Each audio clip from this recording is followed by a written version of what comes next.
السلام عليكم. خلاص نقدر نقول مبروك للنادي الأهلي على المدرب الكبير، المدرب صاحب الشخصية القوية اللي خلاص على وشك إن النادي الأهلي يتعاقد معاه بنسبة 99%. خلاص الأهلي يعني خلص كل الأمور مع هذا المدرب الكبير، المدرب صاحب الشخصية القوية، ودي أهم حاجة عشان يقدر يسيطر على النجوم اللي موجودين داخل النادي الاهلي. والنادي الاهلي زي ما انتم عارفين من فتره كان بيدور وبشده عن مدرب قوي، مدرب يليق بالنادي الاهلي وتاريخ النادي الاهلي، يكون قوي الشخصيه، قوي في الامور الفنيه يعني، وكمان تكون ميزانيته مناسبه للنادي الاهلي. زي ما انتم عارفين ان النادي الاهلي رفع سقف يعني رواتب المدربين عشان يجيب مدرب كويس، ومدرب يكون اسم مش اي مدرب وخلاص، يعني يكون مدرب اسمه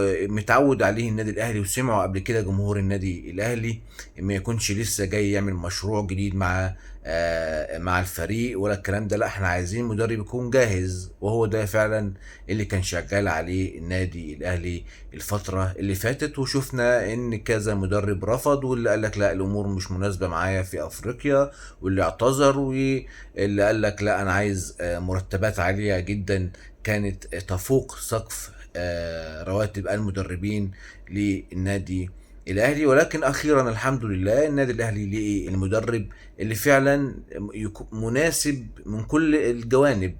زي ما انتم عارفين ان انا قلت لكم من كام يوم ان النادي الاهلي كان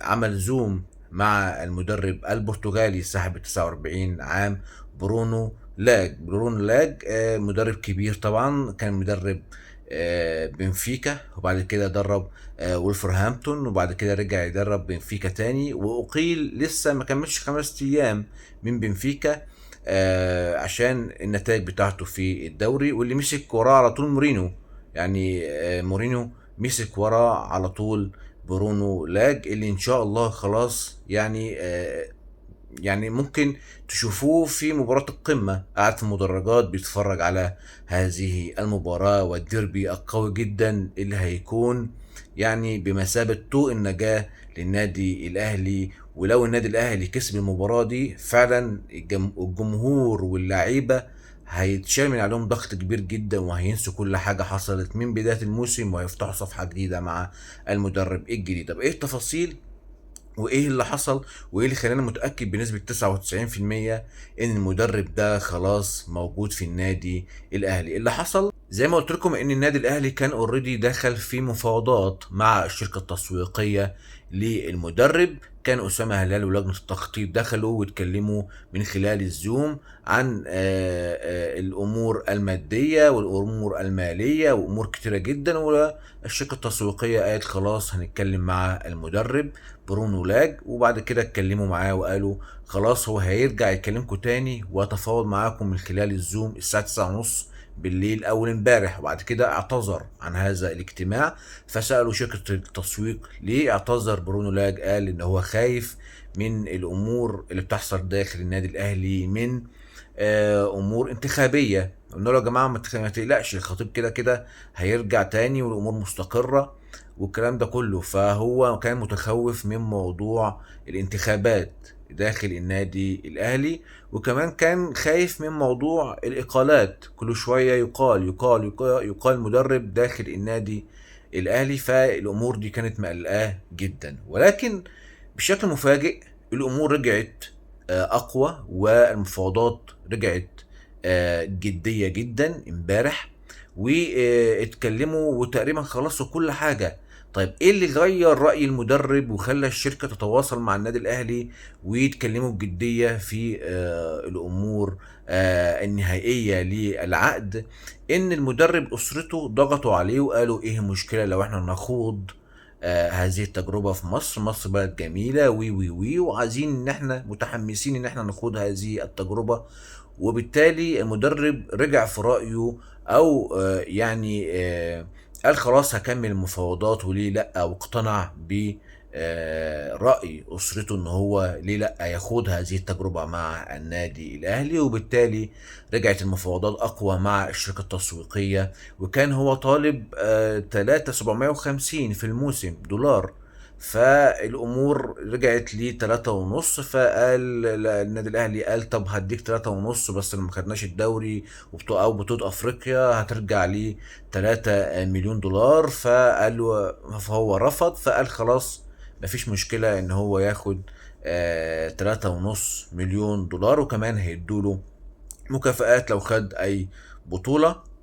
والامور مشيت، وكل الاطراف كانت موافقه عن هذه المفاوضات واللمسات الاخيره للعقد. وراح وفد بالفعل للبرتغال عشان